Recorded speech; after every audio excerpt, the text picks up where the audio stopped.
Olá, olá todos, sejam todos muito bem-vindos. Oi Dani, primeirona hoje, bem-vinda a mais uma live do Ann Arbor. Oi Silvia, oi Carlinhos, boa noite pessoal. Oi Zina, Marta, sejam todos bem-vindos. Oi mãe, oi Tom, oi Lara, olá Micheline. Oi Pedro, oi Cláudia, bem-vindos todos a mais uma live do Ann Arbor. Uma live hoje super especial, que eu vou ter a honra de receber dois professores do Ann Arbor. É, muito orgulho, muito bom ter duas pessoas pertinho de mim hoje. Cada segunda-feira é uma emoção. Oi Cláudia, boa noite, boa noite. Oi Léo, oi Gabi. Ó, a Carol lá já entrou. Oi, Carol! Vamos lá. Vamos esperar a Carol solicitar para participar? Se ela não solicitar... Opa! Carol foi rápida. Carol entrar agora. Aguardando Carol lá. Já vou explicar como é que vai acontecer aqui as coisas hoje. Oi, Sônia! Oi, Célia! Olá! Oi, Olá, Carol! olá! Oi, Bia! Tudo bom? Tudo bem, e você? Estou aqui ajustando aqui um minutinho só, né? Porque para ficar bem enquadrado. Olha aqui o que eu trouxe para brindar com você. Vamos brindar? Vamos brindar! Gostei! Muito bom! Sucesso! Tinha acabado de falar Ui! que hoje... Ih, Carol, caiu alguma coisa aí. Voltou. É, eu sei. Pronto. Voltou. Tinha acabado de falar, né, com as pessoas que estavam entrando, que hoje vai ser uma live super especial para mim, né? Porque eu vou estar recebendo dois professores do Ann Arbor, da minha equipe maravilhosa. Tudo de casa. Tudo de casa. Tudo de casa. E você, então, minha supervisora querida, ó. Ai, meu Deus do céu. Assim eu choro, Bia. Ó, o Célia e a Analícia também amam vocês, tá? Mas a Carol tá aqui comigo hoje, então o coraçãozinho vai pra ela. Mas vocês aí de casa, né? Não, a gente não tem ciúmes, né, Carol? Claro, tem que incluir todo mundo. Claro. O coração é grande. Muito. Vamos explicar um pouquinho o que vai acontecer hoje, né? Porque hoje nós temos dois convidados. Nós pensamos em fazer uma live tripla desde o início, só que o problema é que iam ficar muito pequenininhos dois convidados na parte de baixo. E eu e Carol queremos mostrar uma foto para vocês também dos exames de Cambridge. Então não ia ficar bom. Então a Carol vai ficar boa parte do tempo com a gente, que a gente vai explicar, vamos falar dos exames internacionais, da importância, vamos falar de cada um. Vamos primeiro começar falando dos exames do TOEFL e do IELTS, e depois do Cambridge. Por que nessa ordem? Porque quando a gente fala do Cambridge, depois vai entrar nosso professor querido Carlos Henrique, o Kaique, o famoso Kaique, para falar como que é ser um um examinador do exame de Cambridge, e explicar para os alunos o outro lado, né, Carol? Porque tem um lado que a gente pode... Né? Tem um lado que a gente pode ajudar, pode treinar, mas tem um lado também do examinador que é muito bom ter esse contato, né? Com quem é muito importante. Para o candidato é muito importante. É a figura que realmente está à frente, né? Então é muito importante. Queria só dar boa tarde, aí estou vendo muita gente chegando, minhas alunas, Paola, também a Maria Fernanda, a Celinha. O Pedro já entrou antes de você. Oh, legal. Obrigada pela presença. Mas então, vamos lá, Bia. Vamos lá. Então, vamos lá. Começar. Carol também, temos uma aluna, ex-aluna, diretamente de Londres. Oi, Carol, tudo bem? Olá. Vamos lá, então vamos começar pelas provas internacionais, o TOEFL e o IELTS, né? Que são provas que são usadas para entrar em universidades, né? Americana, britânica, né? Da Austrália, que exigem essas provas internacionais. Então, eu queria que primeiro você falasse um pouquinho da diferença de cada uma, tá? Depois sobre pontuação e duração, que é muito importante. Vamos lá. Tá bom, então vamos lá. Então, em primeiro lugar, eu queria dizer que o título dessa live é a importância desses exames na vida das pessoas. É essa a importância. Tem um valor intrínseco, porque não é só um pedaço de papel, um canudo. É uma chave que abre portas. E não abre portas somente para estudo. Isso é que eu queria frisar muito aqui também.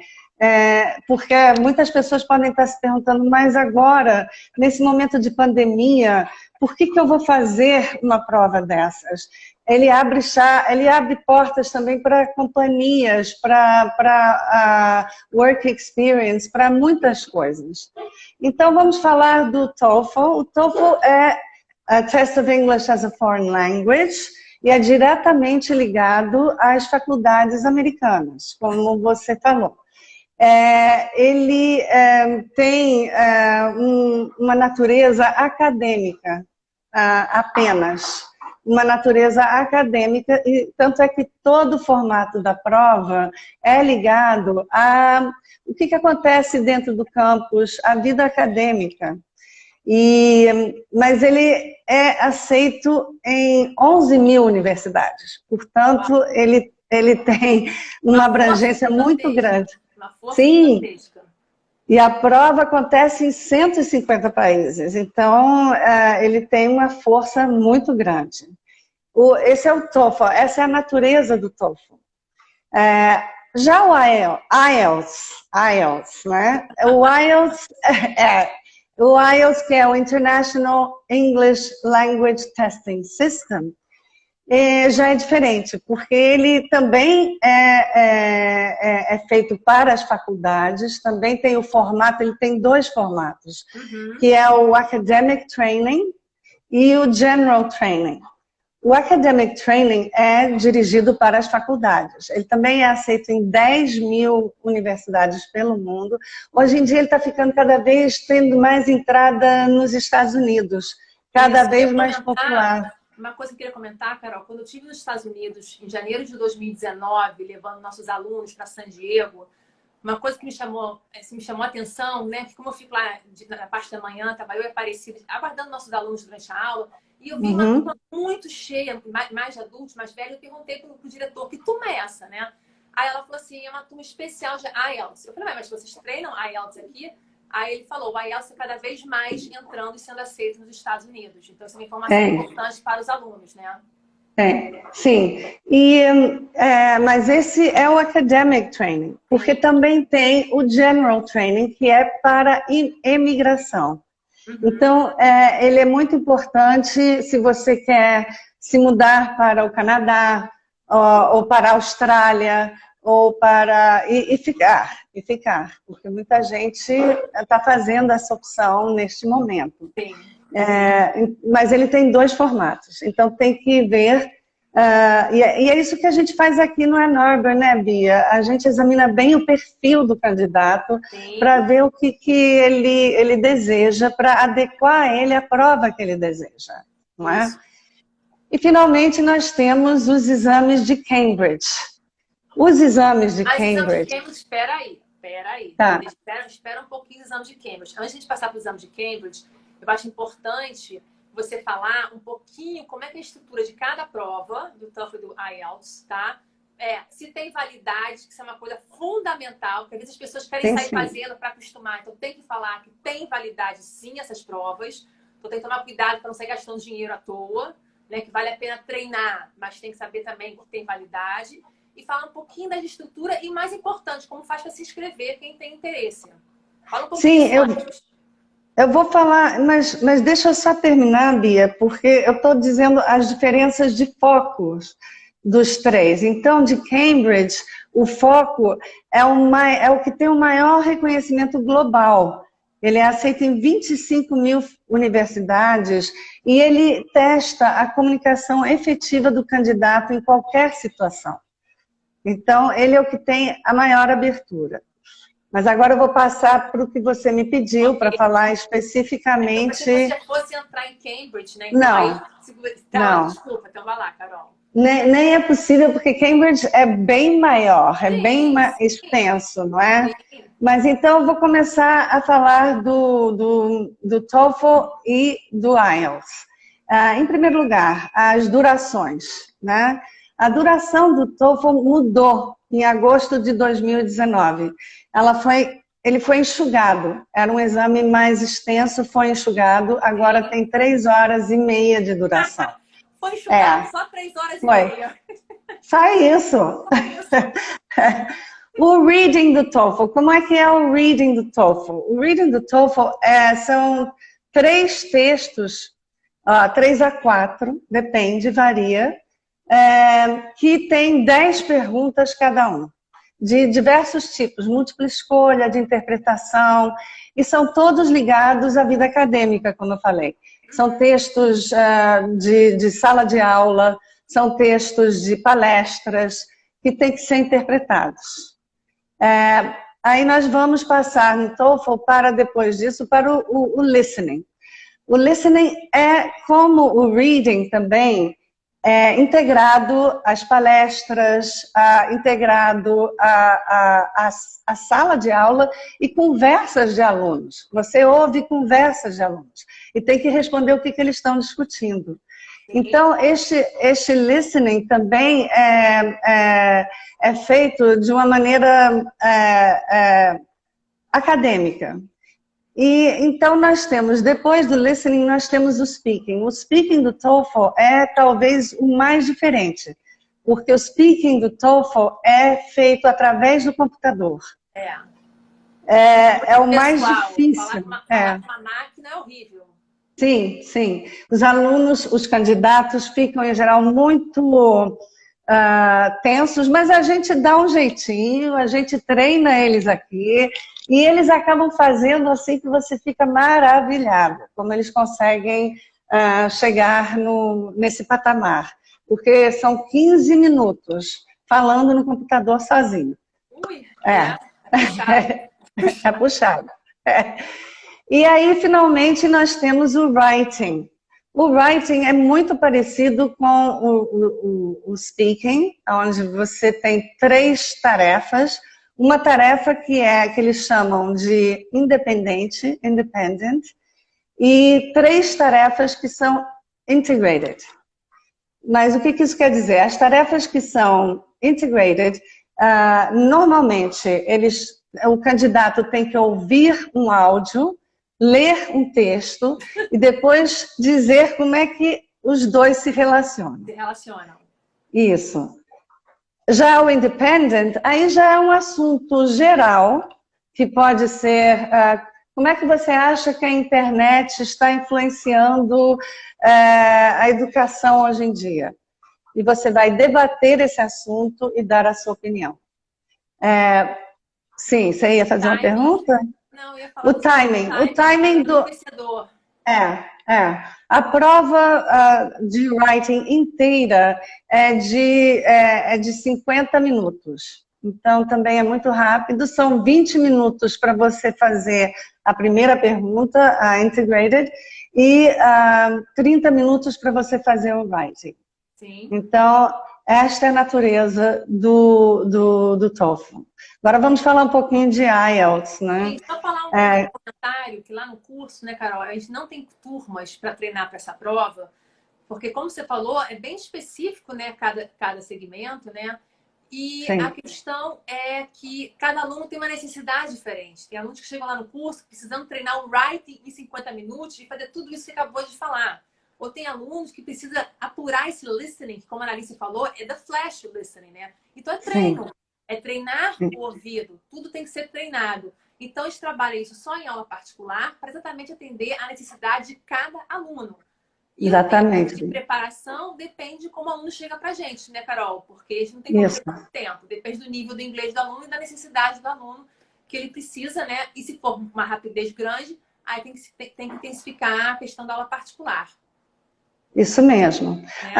Antes de eu entrar no IELTS, aliás, deixa eu terminar de falar da pontuação do TOEFL, né? Tá. A pontuação do TOEFL, como eu falei, tem 4 segmentos, sim, portanto, cada um vale 30, e você tem um total de 120.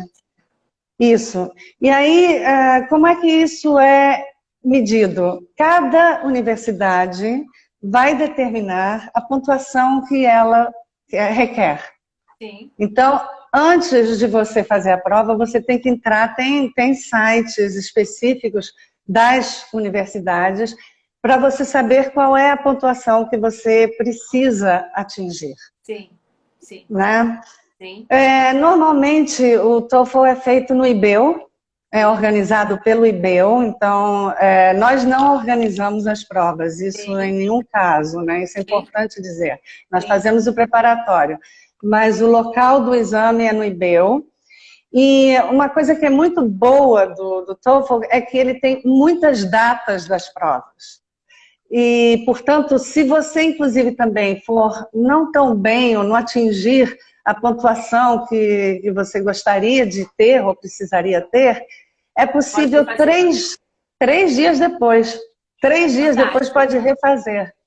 Uma coisa importante, só para responder aqui uma pergunta que já fizeram 2 vezes, que a gente vai falar, mas estamos chegando nela, mas só para dizer como eu não falei nada, para deixar a pessoa... Eu estou lendo aqui as perguntas. Para saber se existe o TOEFL online e também se a validade do TOEFL, Carol.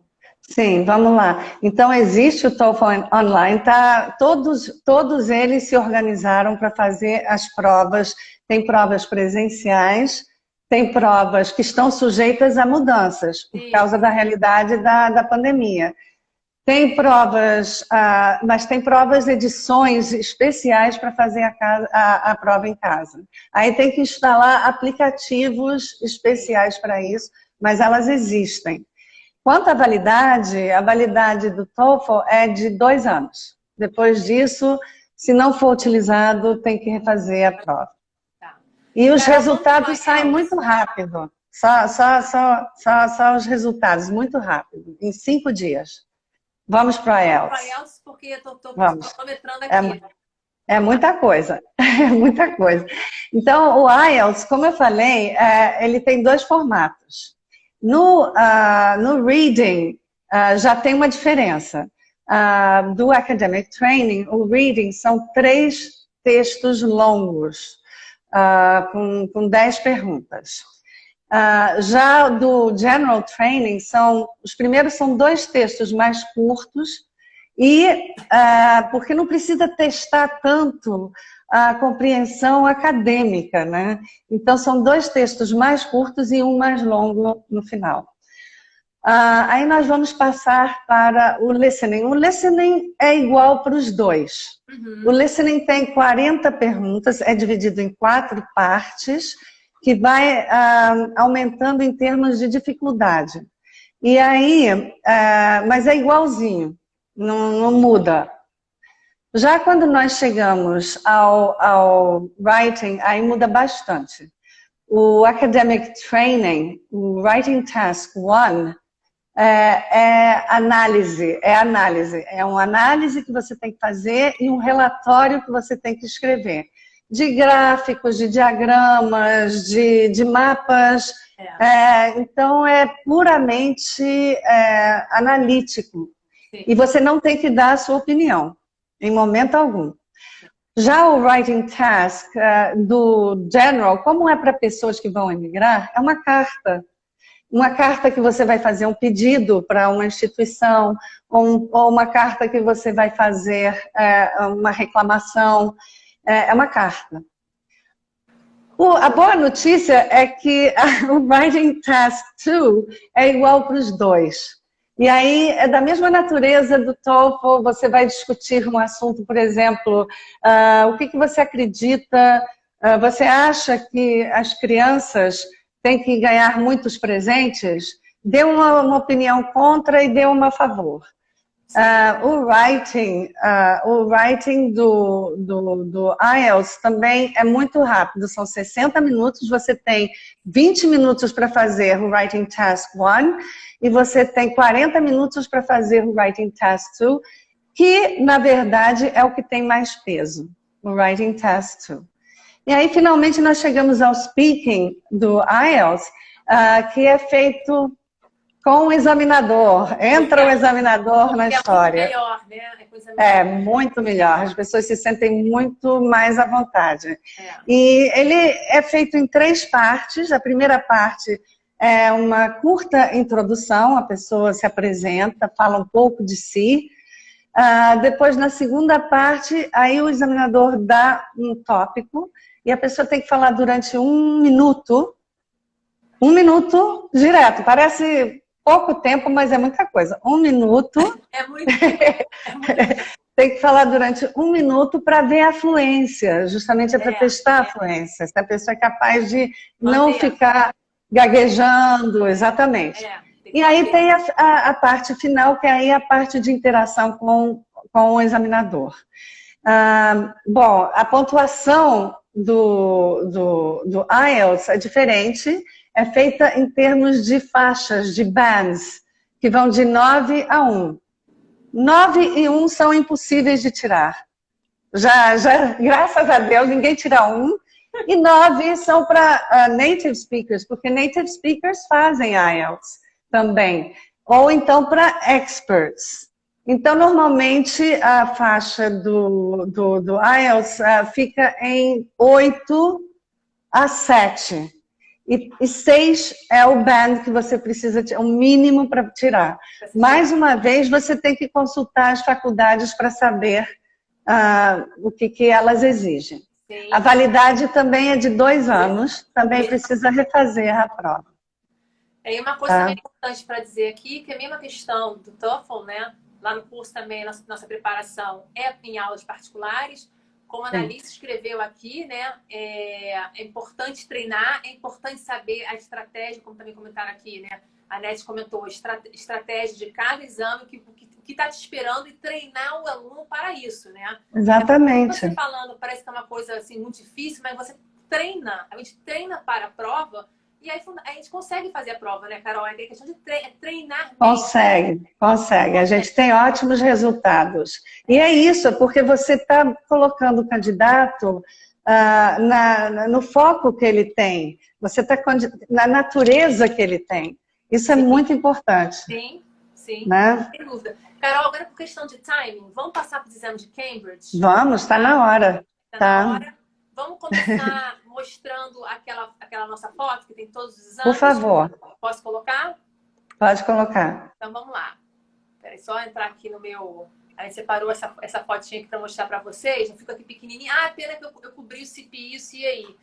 Mas esse aqui são os exames de Cambridge, né? Nós vamos falar hoje, Carol vai falar do FCE, o CAE e o CPI. Ela vai começar dizendo que os nomes mudaram, né, Carol? Mas isso. Ela não é comigo, né? Isso.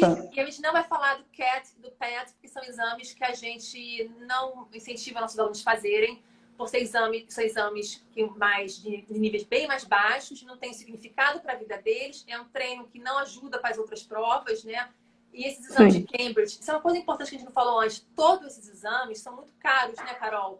Então, assim, tem que fazer com muita sabedoria, não dá para sair fazendo exame, né? Então, o exame do UFC e o CAE, que são exames também caros, a gente foca neles, porque aí sim é um passo para o nosso aluno ir ganhando a proficiência que a gente quer, né? E focado numa coisa que vai ser útil para o nosso aluno, né, Carol? Exatamente, Bom, eu queria brevemente explicar, porque as pessoas estão vendo aqui essa imagem e estão vendo que tem uma escala. Essa é a escala que é utilizada, o quadro é chamado de quadro comum europeu. Isso. É uma escala que é utilizada para avaliar a proficiência do aluno, e ela é usada internacionalmente. Em inglês se chama CEFR, que é o Common European Framework Reference. É uma referência. É isso que vocês estão vendo.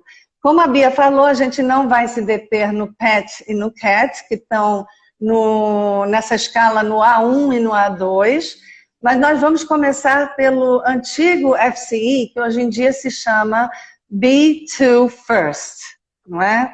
Mudou a nomenclatura, o B2 First. Eu quero usar ele como base, porque o que acontece?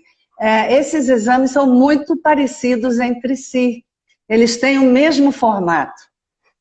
depois o C1 Advanced e depois o C2 Proficiency. Mas o que vai crescendo é o nível de complexidade e de dificuldade, naturalmente. Então, eu vou usar o B2 First como base. Então, o B2 First é um exame que a gente pensa que só é feito, porque ele é feito na faixa de 14 anos, mas ele não é só feito para escolas, ele não é só feito, ele também serve para work experience. Uhum. E também para determinadas companhias. Ele tem, o reading dele tem 52 perguntas, tá? Depois nós temos o writing, que é muito importante falar. O writing do B2 First, ele começa com 140 a 190 palavras que o candidato tem que fazer. E ele tem que fazer duas tarefas também. Uma é obrigatória, que é um ensaio, e a outra ele escolhe. Pode ser um relatório, pode ser uma resenha, pode ser uma carta, ele escolhe. Também dentro do período de 1 hora. Quando a gente passa para o C1 Advanced, aí já o reading tem 56 perguntas. Isso é para vocês verem como vai aumentando. É exatamente igual. São passagens de revistas, de jornais, mas são 56 perguntas divididas em 8 partes. E o writing, que antes no B2 First, vai passar a ser de 220 a 240 palavras em 1 hora, o mesmo tempo. É esse salto quantitativo que acontece de um para o outro. E no C2 Proficiency, a mesma coisa. Você tem, parece que não, até o reading são 53 perguntas em 7 partes, mas essas perguntas são perguntas muito mais difíceis. Por quê? Porque o C2 Proficiency, ele é dirigido para profissionais que vão se tornar professores normalmente, ou então até para pessoas, ele dá ingresso a companhias, a CEOs, então a companhias tipo Sony, Coca-Cola, então tem que ter assim, uma proficiência de inglês muito alta, muito elevada, um domínio muito elevado. O writing do C2 Proficiency passa a ser 280 palavras a 300 palavras no mesmo timing. No mesmo timing. E descreve o writing do CPI, Carol. O writing do CPI é diferente porque não é mais o ensaio, você vai ter 2 textos, o candidato tem 2 textos que normalmente se opõem. Então você vai ter que ler o texto, você vai ter que depois descrever os 2 textos e dizer com qual opinião você concorda. Então já é muito mais elaborado, não é, Bia? Sim. Muito mais elaborado. Muito mais elaborado. Bom, eu tirei agora... Carol, só para, como você já falou todos deles, só porque eu fiquei pequenininha lá em cima. Sim. Para a gente poder ficar do mesmo tamanho também, né? Agora fala um pouquinho, agora que você explicou cada um rapidamente, fala um pouquinho da questão da pontuação, inscrição, a duração da prova e depois eu faço a tua pergunta.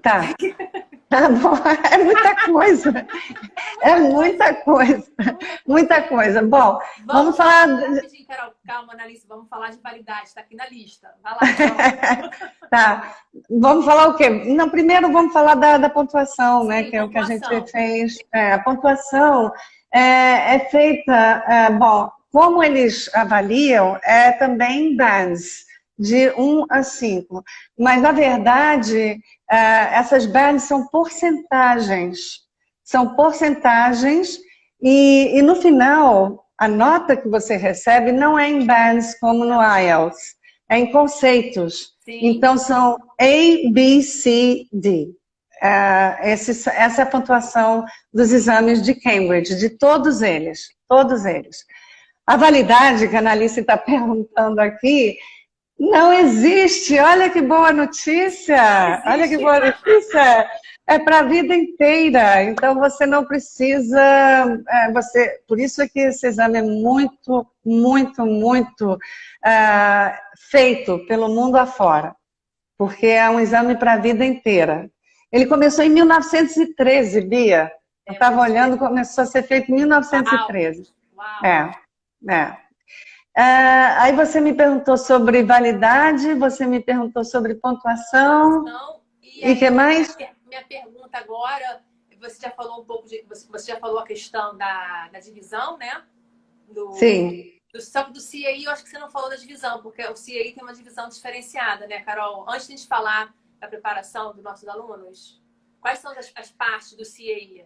Listening, writing... Eu falei só nos 3 casos, eu falei só de reading e writing. Eu não falei do listening. Então... Tá. Então, o listening são 40 perguntas. Porém, também muda o nível de exigência. O nível de exigência é bem mais alto no C1 Advanced e no C2 Proficiency. E vamos falar finalmente do speaking dos dois, dos exames de Cambridge, porque o speaking dos exames de Cambridge eu acho que é muito justo.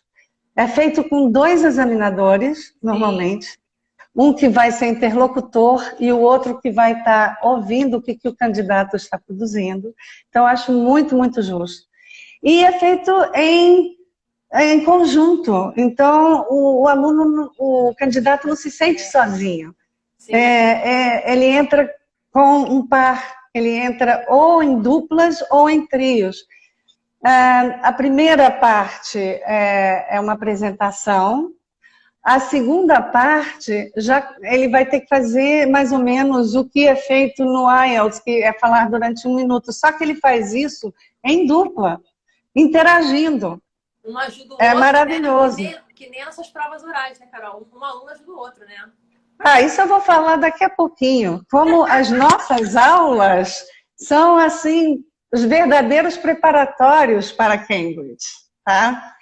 Mas deixa eu terminar só aqui o speaking. Então, o speaking, para todos os níveis, é igual, mas também vai mudando em termos de diferença. E o speaking, aí depois a terceira parte do speaking, tem uma negociação que os candidatos têm que fazer. E, por último, tem uma discussão.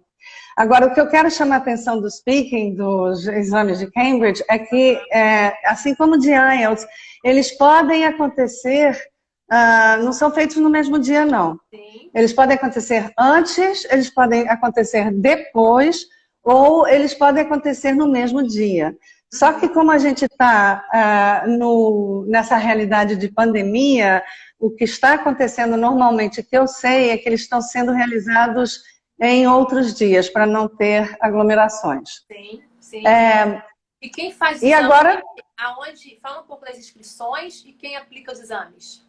Quem aplica os exames é a cultura inglesa, e as inscrições é muito importante.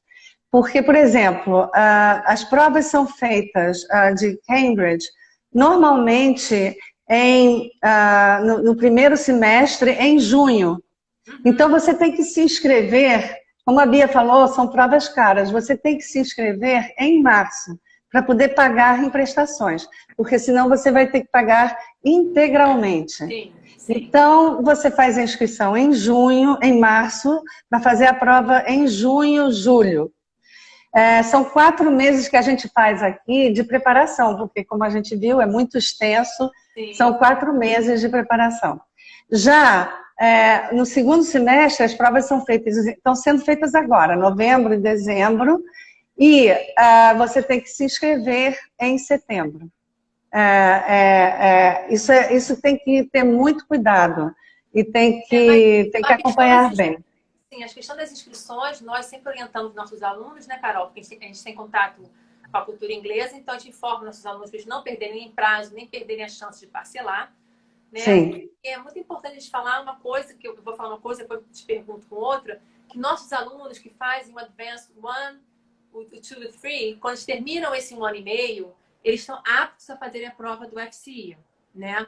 E aí Isso, do B. eles passam para o Advanced Plus, que é mais um ano, que eles começam a se preparar para o CAE. Mas Sim.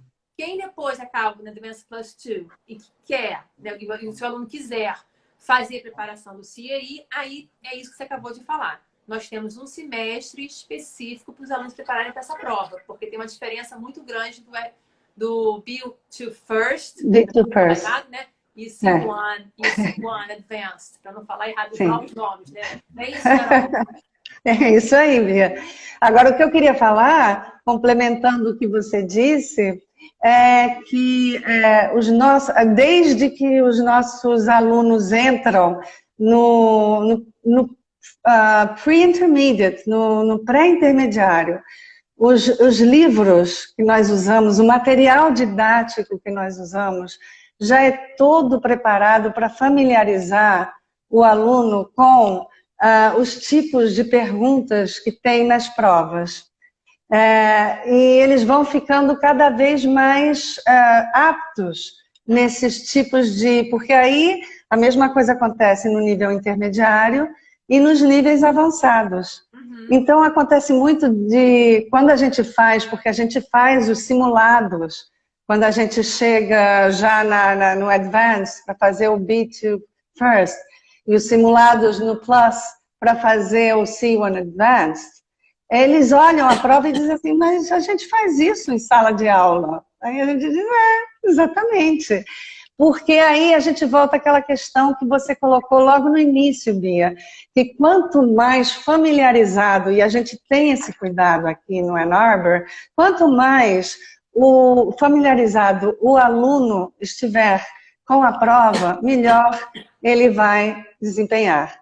Porque ele vai ter confiança, ele já conhece e vai ter a confiança, já vai conhecer as estratégias, então ele vai ficar muito mais à vontade. Inclusive, em relação ao speaking que a gente estava falando, quando a gente faz as inscrições dos nossos alunos aqui, a gente procura que eles façam juntos, porque pode ser que até na prova de speaking coincida deles entrarem juntos. E eles adoram quando isso acontece, porque aí eles estão em casa, né? Eles estão no Ann Arbor, né? Estão em casa. Agora uma pergunta, Carol, para ir finalizando, né? Muitos alunos já nos dizem assim, que estão certos que querem fazer o CAE. Aí perguntam, não, Carol, eu quero fazer o CAE, Carol, Bia, Patrícia, né? Eu preciso então fazer o B2 First, se eu quero fazer o C1, né? Já que eu vou mirar no mais difícil, eu preciso fazer o B2 First? O que você me diz, Carol? É uma ótima pergunta, Bia. Essa pergunta já me fizeram várias vezes. Bem, o que acontece? Se você fizer, a gente estava falando justamente como as provas são parecidas no formato. E o que aumenta é o nível de complexidade, de sofisticação. Então, se você fizer o B2 First e depois fizer o C1 Advanced, é garantido que a qualidade da sua redação vai ser muito maior. Porque você já fez a prova, você já conhece, e você já sabe como responder às perguntas. Porque é muito importante responder às perguntas. Nos exames de Cambridge, eles dão muita ênfase a isso. Você tem que saber o que você está respondendo. Então, o B2 First é um ótimo treino para o C1 Advanced e vai dar um resultado no C1 Advanced muito melhor. Excelente. Então, vale a pena. Então, vale a pena fazer. Vale a pena. Tem uma diferença de 1 ano e meio, né? Quando você faz o FC no final do avançado 3, você tem pela frente ainda 1 ano do Advanced Plus e depois, mais 6 meses, do treinamento específico, né? Do preparatório do CAE, né?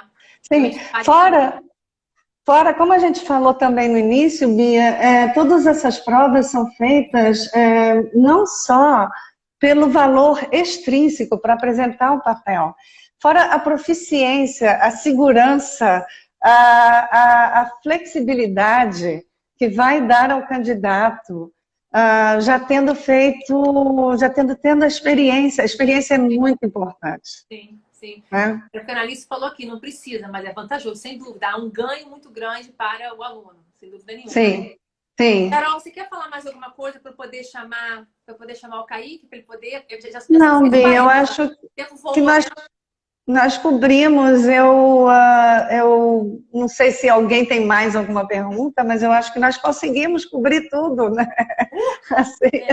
Nosso base foi, né, Carol? Agora, se alguém tiver qualquer dúvida sobre os exames, a gente está à disposição. Pode mandar direto no Instagram, pode mandar mensagem para o Nabra, que a gente responde todos com todas as dúvidas específicas, né? Que sempre surge alguma coisa depois, né, Carol? A gente está aqui à disposição para poder esclarecer essas provas tão importantes para os nossos alunos. Lembrei de uma coisinha muito rápida, que é uma curiosidade muito grande dos alunos, que é em relação aos resultados. Quanto tempo que eles levam para chegar, né? Do TOEFL eu cheguei a me referir. É muito rápido, ele chega na verdade, você vê o resultado do reading e do listening. Na hora. Sim. Na hora. Sim. Então, é por isso que pode refazer a prova 3 dias depois. Do IELTS já demora mais um pouquinho, mas não é demorado não, é de 5 a 7 dias. E Cambridge, como é uma prova mais extensa, leva mais um pouquinho, mas hoje em dia, com a internet, está levando de 2 a 3 semanas. Ótimo. Aí você recebe um statement e depois você recebe o seu lindo certificado de Cambridge. Isso. E graças a Deus, assim, com a nossa excelência, graças a Deus não, com a nossa excelência na preparação dos nossos alunos nós temos resultados maravilhosos, né, Carol? Exatamente. Não tivemos Exatamente. Né? Que bom. Carol, muito obrigada, minha querida. Nada a ver, foi um prazer. Mais uma vez. Salve. Muito obrigada a você pela oportunidade. Fiquei muito feliz de estar aqui com vários professores, com vários alunos. Foi muito bom. Muito bom. Tá? Obrigada, Carol. Agora eu vou te pedir para você sair e aí eu vou ter que fechar o Kaique aqui, tá bom? Tá bom. Então eu vou sair. Boa noite a todos. Até a próxima. Obrigada. Você aperta o X aí, Carol. Agora deixa eu pescar o Kaique, ou o Kaique vai mandar. A Kaique já solicitou, olha. Peraí, deixa eu... Kaique, show, Kaique. Vamos agora receber nosso professor Carlos Henrique, o Kaique, nosso Cambridge examinador. Olá! Aê! Oi, Kaique! Que rápido, papo, um sai, já outro já entra, já vão... Muita eficiência da nossa parte, né? Boa noite. Obrigada. Boa noite não, né? Boa tarde ainda, finalzinho de tarde. Final de tarde já, reta final. Muito obrigada por estar aqui com a gente, ter aceitado o meu convite de estar aqui com a gente para conversar com nossos alunos, né, e dos nossos seguidores. E agora, assim, que eu achei muito bom, assim, que a Carol explicou os detalhes das provas, mas é muito bom os alunos saberem qual é o olhar do examinador, né, o seu olhar, né, que você tem a honra de ser, né, um Cambridge examinador. Eu queria que você começasse, antes de você falar como é que é examinar uma prova, quais são os critérios, eu queria que você falasse um pouquinho quais são os pré-requisitos para ser um Cambridge examinador. Bom, não é necessário que você seja professor, né, para ser examinador, mas é uma experiência importante, uma experiência que é valorizada, porque ao ser professor, um professor de línguas, né, um professor de inglês, significa que você tem experiência em examinar alunos, em avaliar o que os alunos falam, e toda essa parte que vem junto, né?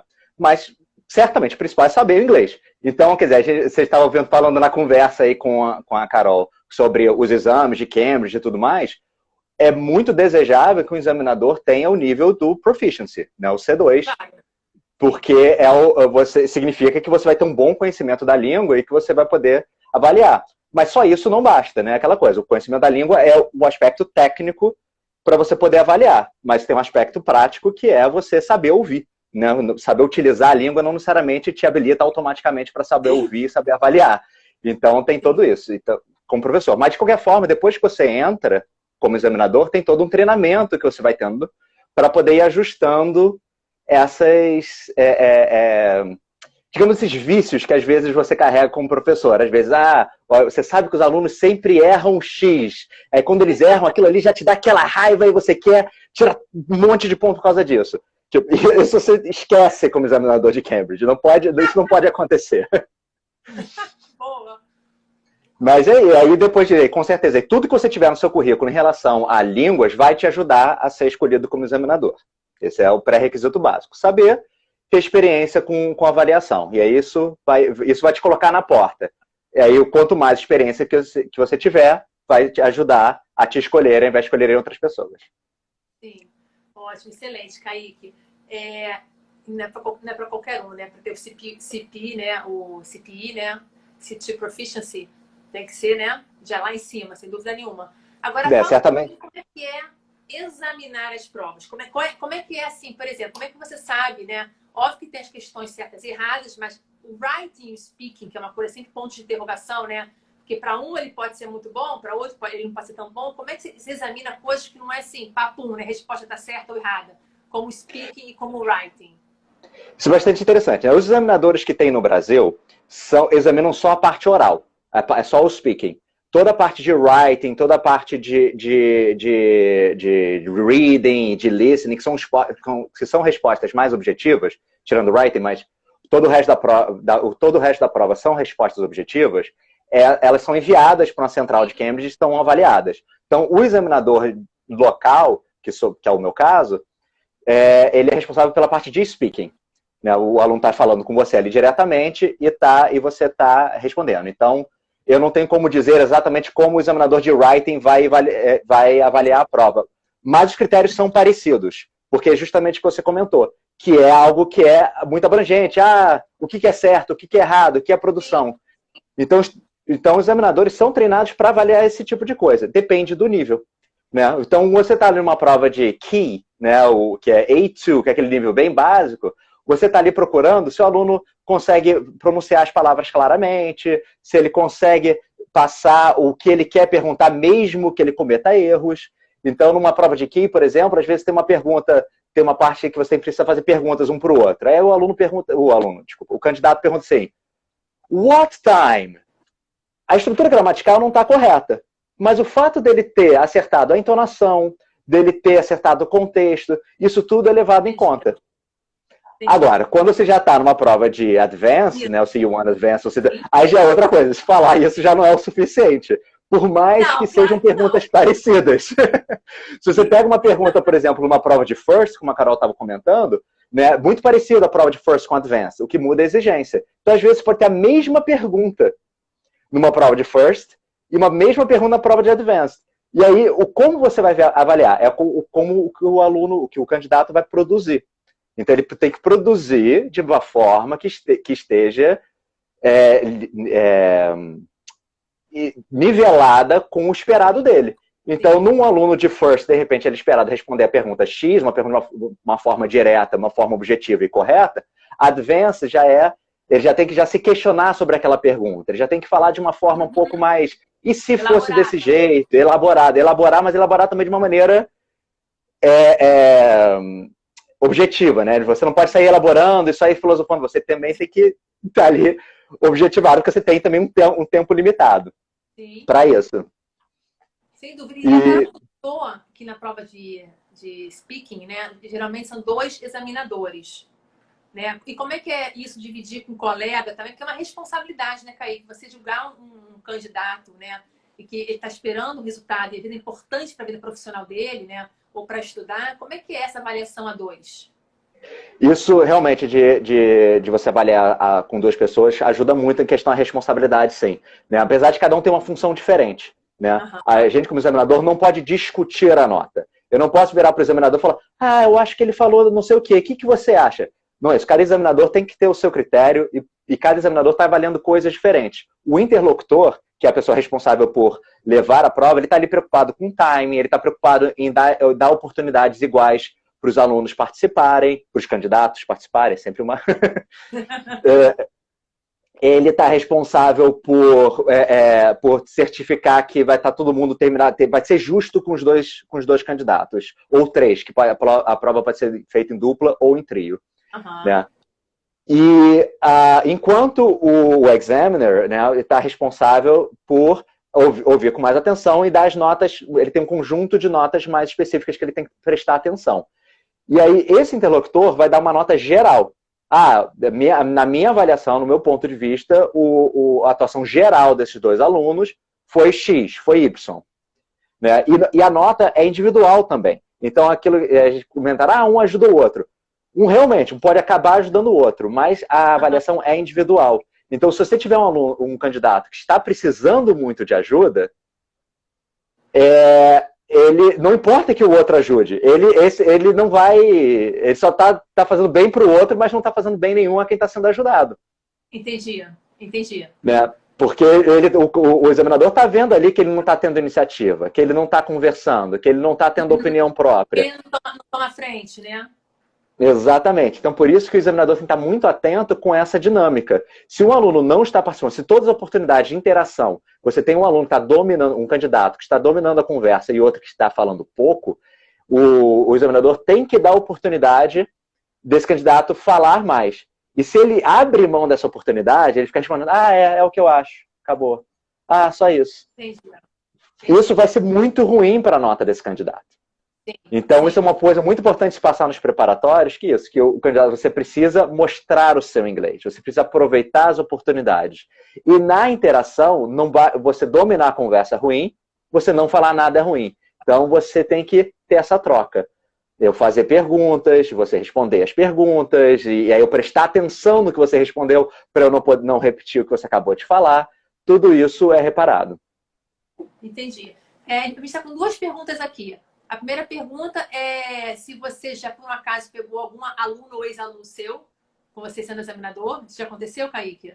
Isso já aconteceu, e quando isso acontece, se você tem você está na sala, né? Você entra um candidato que você conhece, que é um aluno, ou que é alguém próximo, é pedido para que você vire o interlocutor. Porque o interlocutor ele tem um peso menor na nota que o assessor. O assessor, em geral, numa prova como Advanced, por exemplo, tem 5 itens que ele dá nota, enquanto o interlocutor vai ter 1.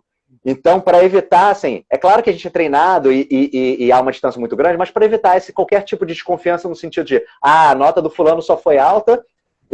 Imagina se você é um aluno que não conhece o examinador, você é o candidato, aí você entra em par com outro candidato. Aí você chega lá, o candidato fala, examinador, tudo bem, não sei o que, por exemplo. Você vai sentir às vezes mal, os outros já se conhecem, vão me ferrar nessa prova. Então, esse tipo de interação o examinador já não vai ter. Já é muito falta de profissionalismo dele virar e falar, o fulano, quando dá um abraço no candidato, isso na hora não fala. Você dá aquele oi discreto, bem-vindo, e segue o currículo. E você fica ali de interlocutor justamente para a sua nota não ter desconfiança nenhuma, não poder ver alguém virar e falar, mas a nota dele, não, a nota que estava ali do assessor, que não estava interagindo, que estava lá prestando atenção em tudo que foi dado. Entendi, então é essa troca. E uma outra pergunta também que foi feita, que a pergunta já passou, quais são as áreas analisadas no speaking? Varia de nível para nível, né, como a gente estava comentando. E se você olhar, né, os livros preparatórios, ele vem com esses critérios todos separados, o que é muito interessante. Porque parte do material que a gente, como examinador, recebe, eu não posso falar assim com detalhe o que está escrito em cada coisa. Mas a parte do material didático que é relacionado, eu posso comentar. Que é a questão de cada nível. Então, você, por exemplo, no nível do CAE, você tem a parte de gramática e a parte de léxis, né, que seria o vocabulário, que são separados. Como no First, essas partes são juntas. Aí você vê uma diferença entre um nível de outra.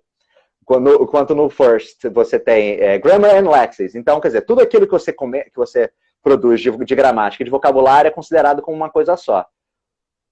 No Advanced já separou essas duas áreas. Ele tem um vocabulário, às vezes o candidato pode ter uma gramática muito boa, no sentido de usar third conditionals, usar inversions, mas chega na hora de produzir vocabulário, ele não consegue usa só aquele vocabulário básico de usar né, de usar só as palavras mais óbvias de cada área. E aí, então, ele pode ter uma nota diferente de uma coisa para outra. Você tem a parte de pronúncia, e a parte de pronúncia é uma coisa interessante de falar, que muita gente acredita que a pronúncia você tem que falar como um britânico, ou você tem que falar como um americano, você tem que ter um sotaque. Isso é algo que já muitos livros didáticos já comentam, e isso já caiu por terra há muito tempo. Não existe o inglês britânico exigido, ou o inglês americano para a hora de uma pronúncia. Primeiro que você tem diversos nativos de outros países que são considerados sul-africano, Austrália, Nova Zelândia. Todo mundo tem o seu sotaque próprio. Então, que inglês nativo é esse que você está tentando imitar? Boa, Kaique, boa. Você tem o seu inglês, você é brasileiro, você não vai conseguir imitar um sotaque, fica horrível se ficar imitando sotaque. Né? Se você tenha sido criança, tenha morado na Inglaterra ou nos Estados Unidos, você não vai ter um... Agora, o que estão exigindo? A clareza das palavras. A acentuação tem que estar no lugar certo. A entonação das frases. Se você for fazer uma pergunta, faça uma pergunta, né? Faça a entonação como uma pergunta. Se você for fazer uma afirmativa, sua afirmação tem que estar uma afirmativa. Então, essa entonação. E dar ênfase, usar a sua pronúncia para dar ênfase no que você está falando. Isso também é importante na pronúncia. Então, é tudo sempre focado na parte de produção. Né? Nos níveis mais avançados é o quanto você produz. Enquanto nos níveis mais básicos basta estar certo, nos níveis mais avançados não basta estar certo. Você tem que querer comunicar alguma coisa com aquela entonação, com aquela pronúncia. E isso faz diferença. E tem duas outras áreas interessantes de comentar, que são o Interactive Communication, que é justamente essa capacidade de interagir não só com o seu candidato colega, mas também com as perguntas dadas a você. Então, se o examinador te faz uma pergunta, você não sabe como responder, aquilo ali é um assunto que você nunca viu na vida, isso pode pesar contra você. Então, por isso que é importante você, como candidato, não basta você só estudar a gramática. É importante você ler, é importante você estar atento a podcasts, a vídeos, a você ter uma noção de vida do que está acontecendo para que você tenha assunto e opinião sobre as coisas. Olhar em volta, né, Kaique? Tem que olhar em volta. Exatamente. E você tem a parte do discourse management, que é quando você organiza a frase que você está falando. Né? Então, você começar uma entonação, você começar uma frase com... Você usar os linkers, né? Você usar aqueles conectores para você usar uma coisa com outra. Quando você responder uma pergunta, você deixar claro que você está começando. Então, são pequenas partes de vocabulário que vão entrando cada vez mais conforme você vai sendo um aluno mais... Sim.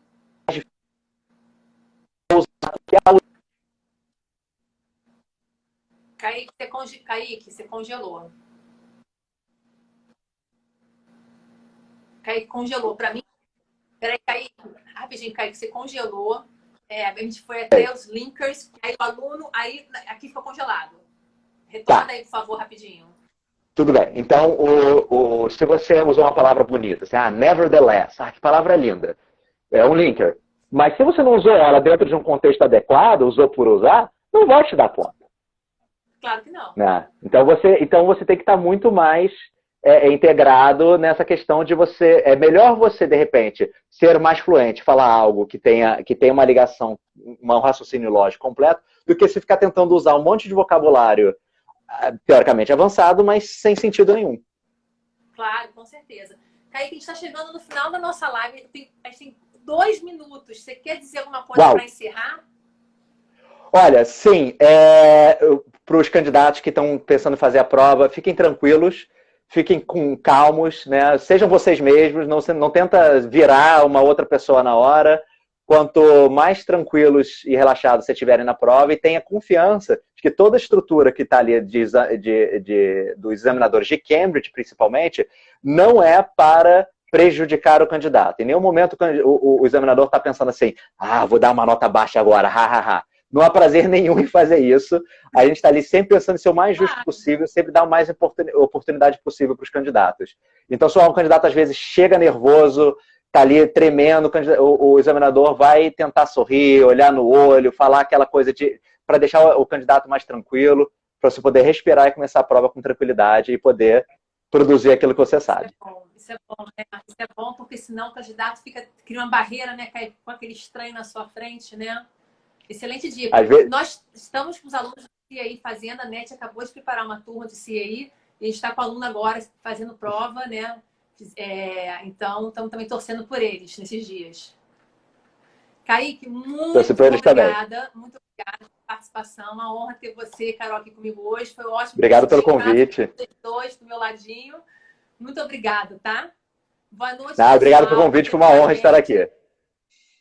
Obrigada para todo mundo que esteve aqui com a gente durante essa hora. E a live, como sempre, está gravada lá no nosso feed agora, tá bom? Obrigada, Kaique. Boa noite, pessoal. Tchau, tchau.